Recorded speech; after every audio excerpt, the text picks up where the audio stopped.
Hello, I'm Kirk LaPointe, publisher and editor-in-chief of Business in Vancouver. We're proud to present this series of 10 discussions with prominent British Columbians in what we call the BIV Business Leadership Series, where they're going to share their views on the impact of the pandemic and how our economy can recover. Our series is sponsored by PwC and by Fasken.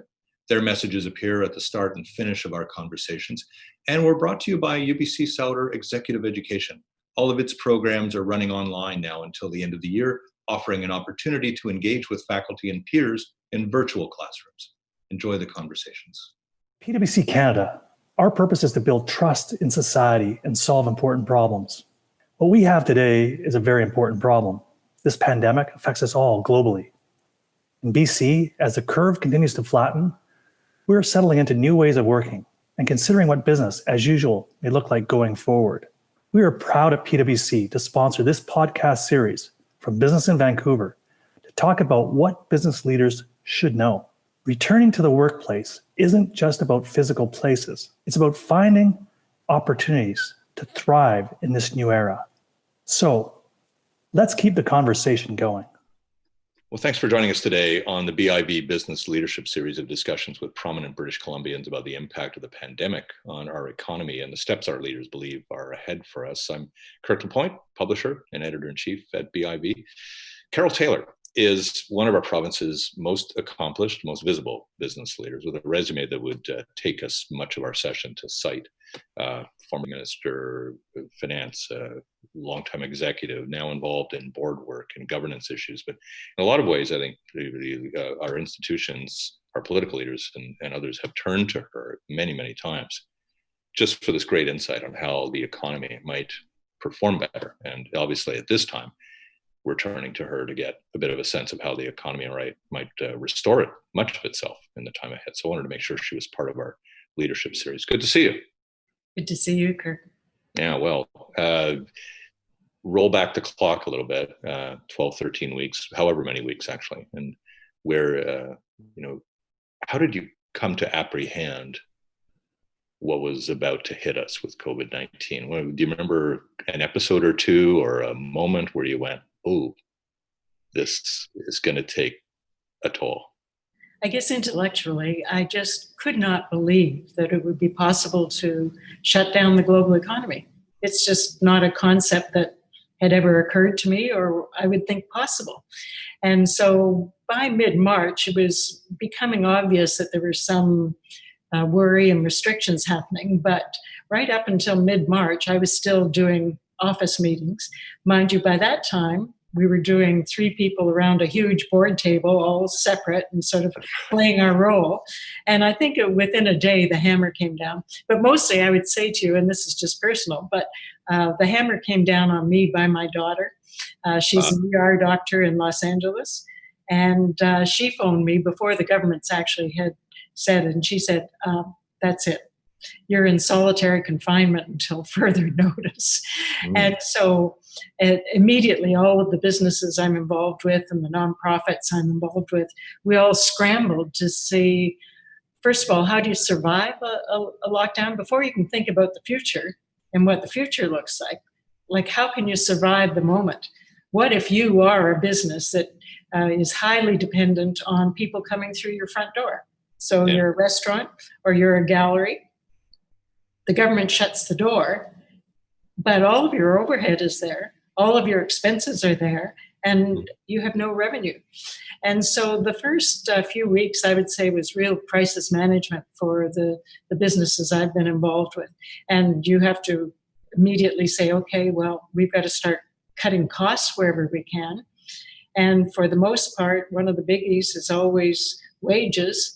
And so unfortunately, that's how the unemployment numbers just ballooned immediately. It's not that businesses wanted to do that, but that was one of their top cost items. No, because I think in the early going, before we really had the broadest possible sense of what government was prepared to do in this case, it seemed like a lot of business leaders felt they might be kind of on their own to make this work out. I mean, there was no anticipation of a wage subsidy. There was no anticipation of almost a supplemental or a base income for people in emergency situations. It was almost like a mad scramble for the first few weeks, wasn't it? It was, and I don't want to look back on government and say what they should do or should have done, but it was slow in coming. And so businesses sat down with their top employees and had some heartbreaking conversations about terminations, some partial layoffs, some cut in salary, and had done all that nasty business. And then there came along the possibility of a wage subsidy. So then you had to go back and say, well, with some help, how do we reconfigure? So there were two sets of reconfigurations going on, which were very hard on not just businesses, but especially the employees.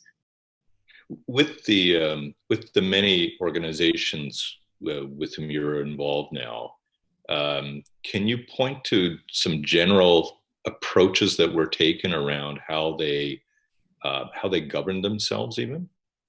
Well, governance is really interesting in a crisis. And we've all been through I would say, about 2 decades of learning about the role of the board is over here and the role of management's over there. And, you don't get too deep into the weeds. But when a crisis happens, then all of a sudden, all the rules go out the window and everybody wants to be on the inside and doing everything. And so it was a little bit tricky in the beginning for boards to realize, yes, you've got a very specific role now, but you also have to let management, figure out exactly what their plan is, come forward, talk it through with the board. And so I know of a couple of instances where that was not working very well. And management has to, from their point of view, understand the board anxiety.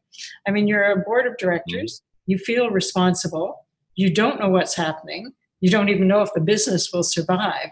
And so it's natural to be pushing against management, and quarterly meetings aren't going to work.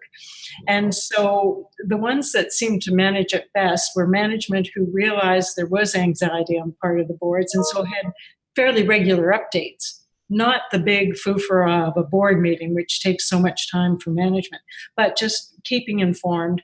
Then your good board members could certainly make suggestions that might be helpful without interfering too much.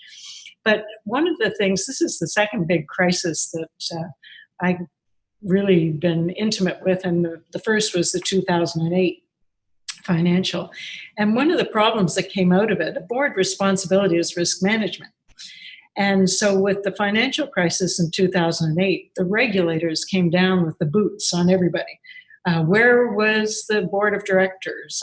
Did you know what asset-backed paper was? Did you know what this investment was?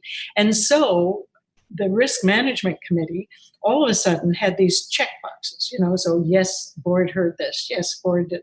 And you got so focused on the minutia that shouldn't have been the board's responsibility, that the boards weren't doing any big risk management looks like cybersecurity, like climate change, like hacking, like all of those big issues. And so I guess that's one of the things I keep cautioning boards about right now is, yeah, you're going to get pulled down into what does our supply chain look like? Can we shorten it? Can we get it away perhaps from China? All of the issues that management's struggling with. What are our liabilities if we open up? So there are some legitimate questions for the board, but no one says that you're only going to have one crisis at a time. So don't forget to keep your eyes up there and look at the geopolitical factors that might be affecting your business and some of the big issues. So I would say it's a very tricky time for boards.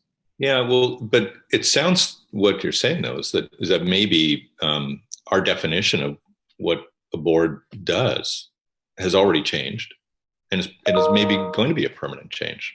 That there might have to be a little bit more of an involvement in operations for a board to be nimble enough. Yeah, and that's a very fine balance. And as the operators don't want a board. They don't want it. No, they get away. You people know nothing about my business. You're right there, but in a way, if the board has this accountability to ownership, to shareholders, to whomever, stakeholders, I mean, doesn't it have to somehow also be leaning in a little bit more? in the Yes, time which ahead? is why I suggest fairly regular updates so that there is back and forth with suggestions and also information. Because I don't want to hear from my neighbor something that my company has done and I'm on the board and haven't heard about it. And that has happened in the past. But also, when I was first getting my education on governance was some years ago, and that's when the federal government put me in charge of two, actually, crown corporations sequentially that were in deep trouble because of governance. One was the Port of Vancouver, where the chair and the CEO were at odds. The other, frankly, was CBC, where the chair and the CEO were at odds. And I've worked for them a couple of times. That's never going to change. well, what would happen is the board didn't trust the CEO to be giving all the information. So they would go behind the CEO's back to other members of management to try and find out things. The CEO would say, you're going behind my back, and so I'm not going to give you the information. And, Kirk, when that kind of culture sets in, I thought it'd be simple just to explain it and everybody would get it. It's very hard to undo. So I don't want in this crisis for boards to get so involved in day-to-day management that they don't know how to step back. Because it really is crucial that the board is an overseer and has a big eyes, big risk view of things. And a board's not thinking about that entity 24/7 the way that an operating officer would be thinking of it or whatever, right? I mean, board members are essentially there to get a little bit of a view from 5,000 feet many times, but they're applying their talents in various places. They're not 100% on one board, and that's all you do, right? Right. And a specific example is with staff layoffs. That has to be management who know the roles, know the people. They make the decisions. And you can't have individual board members saying, oh, well, I don't like that one or whatever. I'll tell you, I used to, on the board of CBC, have board of directors saying that they didn't like a specific sports announcer, shall we say. Oh, yeah. I had to keep reminding them that it wasn't actually their role. I'm not sure he was an announcer, but that's okay. That might be insulting the announcers of the world. But anyway, we move on. You seemed like you apprehended things pretty quickly, but what surprised you about this period? Well, it went on for so long. I think initially we all said, okay, 2 weeks lockdown until we figure things out. And then it was a month. And I mean, now we're, 2.5 months? I mean, it's really, the length of this has really surprised me. The creativity of the businesses I'm working with and trying to find alternate revenue sources. For instance, the aquarium went to the Whitecaps and they put together a project of making these masks and selling them to bring in some revenue. Various businesses are really aggressive about online shopping. See if we can get a bit of this until the people start coming through the door again. And certainly we've seen restaurants with their very aggressive delivery and takeout. So everybody's being as creative as they can to get through this difficult period, but these are not the solutions long term. No, but do you see some business practices changing? Almost with some permanence to them? Yeah. Yeah, the permanence will be the digital side of things, where all retail will be building up that side of it. I mean, retail was in trouble before this happened. And so I think for sure, digital, I would think that a lot of restaurants will keep up that side of takeout and delivery because they're not for a long time, maybe not till a vaccine, going to be able to have the same number of people come in the door. And yet they've got the same overhead. And so and they've got little margins. So how do they make that work? Well, I think that they will keep that as an extra. And the other thing I've seen businesses do, lots of businesses are behind the scenes and it doesn't matter. But those that are front facing and consumer facing are working on their visibility. And so I know with the O'Dane Art Museum, the curator every Tuesday night does a Zoom presentation with one of the artists that are featured in the gallery. And it's a half-hour conversation with an artist that you personally would never see before. But it's just to sort of keep the visibility there. I mean, everybody's just trying not to drown right now. And, Sure. Yeah. what we have to face is some of these businesses are just not going to survive. Yeah. And well, I mean, our industry is among the ones, I think, with a pretty serious threat about it right now. You have this great perspective, certainly a pan-Canadian perspective, even a North American perspective in the work that you've done. How well do you think BC will adapt? Well, we didn't close down as heavily as other places, so that's a positive. But we may be holding down longer on things like borders, which is a real problem because BC's economy is so dependent on tourism and border crossings. So that part of it worries me. One of my main commitments these days is as the Canada chair for the Trilateral Commission. So Right. it's international. And so I'm dealing with international issues as well as Canadian issues. Now, what do you do if you're an organization whose whole raison d'etre is to be public policy for international leaders coming together in big groups, crossing borders, to discuss all of these issues? Well, you can't do it. And so immediately our big plenary in Washington, D.C. got canceled at huge cost because these big conventions take a lot of money. I'm responsible for the next Canadian meeting, which is in November, and it's international, so it's everybody coming. And so I've been working on that for a year. And so I've got the hotel locked down, the meeting space locked down, cultural events locked down. Well, personally, I don't think that by November we're going to have any international conferences happening. And yet, how do you make that decision? And yet it's an expensive decision to make. Yeah. I mean, people are talking about COVID years, like are they equivalent of dog years or person years or whatever, the situation's so fluid that we actually don't even really know if suddenly something could magically arrive to wipe the virus out. I mean, that's the most bizarrely optimistic portion of it. Most of us are in the realistic camp of saying it's going to be an endurance test here. It's a marathon. But you're right. How do you not plan for a year or 2 years out? How do you basically violate the rhythm that goes with all of that? Yes, and you become irrelevant altogether because people are now doing other things, and Zoom is featuring all kinds of other interviews. I also think about the psychological part of all of this. I mean, we've been talking about the financial, but the psychological is huge. And so I don't know how long it'll be before people want to go to international meetings just casually. I don't know, even if the borders open up and the planes come in, whether people they'll hesitate, I think, to do that.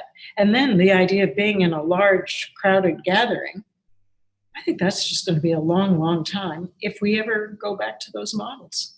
Yeah, but just think of the destruction of so many of our institutions if that is the case, right? I mean, it's beyond a scope that any of us have imagined. It's it's really quite, it's apocalyptic, to some degree. It's pretty tough that way. Try not to be too doomy and gloomy here. Are there good business opportunities, do you think, right now? Well, that makes some sense.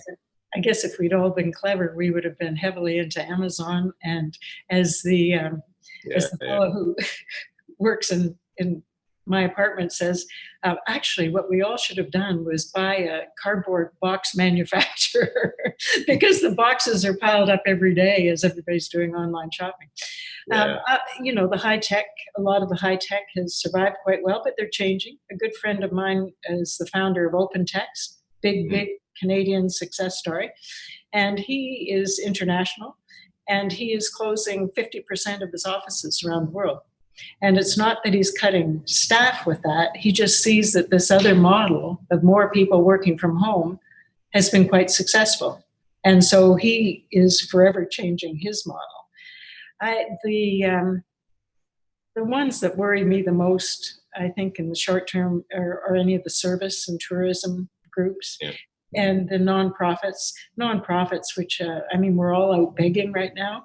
And you go to a foundation and a foundation says, you know what, we just saw with the stock market drop, our assets have completely changed and we're making no more donations for the rest of the year until we see what's going to happen. Yeah, no, I'm on one of those boards, and that's the sense I'm getting to.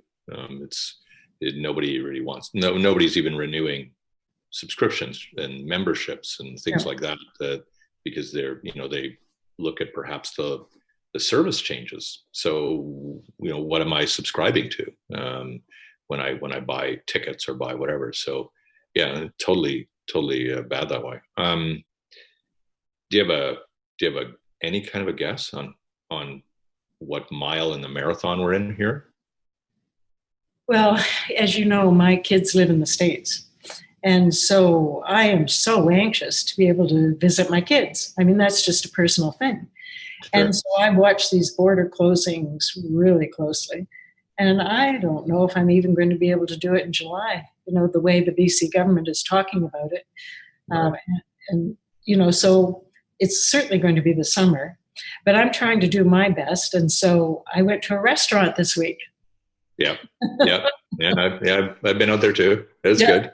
And because I want these guys to survive. And I just know what issues they're dealing with behind the scenes.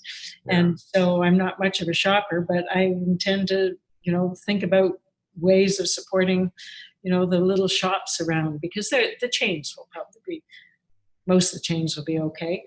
But it's the smaller ones that make our community special.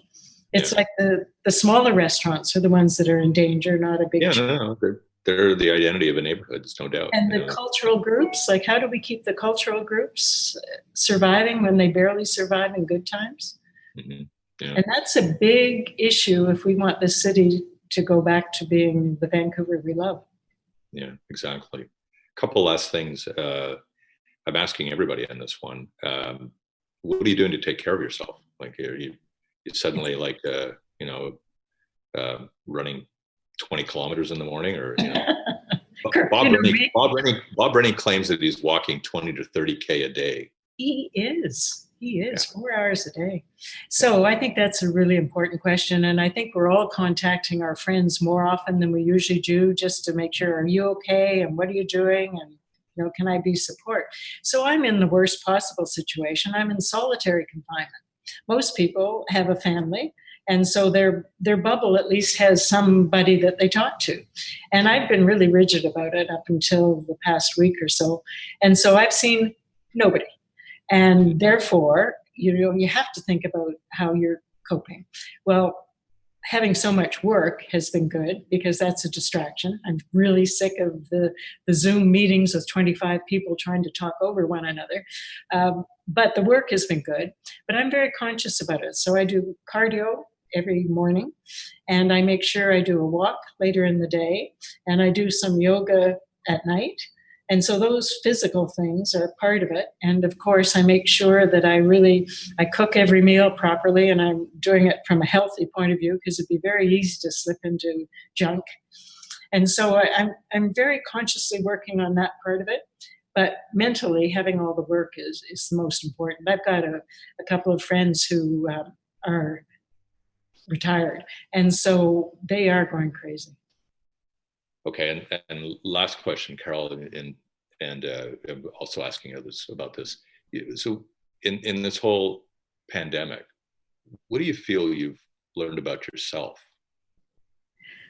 I really need work. I really enjoy my work, and intellectually, I need that kind of challenge and stimulation. And I know that this has been a real test of that. But also, I would say my social contacts, my good friends, my family for sure, and my business friends. I think I'd taken all of that a bit for granted, and now really appreciate how important that social network is. Yeah, nice. Well, stay safe, stay well. Thanks a lot for your time today. Thank you. I'll let you get on to your next Zoom call with your friends and family. Carole Taylor, and you've been watching the BIV Business Leadership Series. I'm Kirk LaPointe, publisher and editor-in-chief at BIV. Thanks for watching. We'll see you again. Thank you, everyone, for attending today's very interesting session. I'm Will Westring, managing partner of Fasken's BC region, which includes our downtown Vancouver and Surrey locations. Fasken is a Canadian-based international law firm with offices across Canada in London, England, Johannesburg, South Africa, and Beijing, China. We are BC's largest law firm and have been serving this province's business community for over 130 years. At Fasken, we provide a full range of legal services, including assisting clients in relaunching their operations and implementing COVID-19 business recovery efforts. Please call us or visit our website for information on all the services we provide, including our COVID-19 Knowledge Center. We really are in this together. Thank you.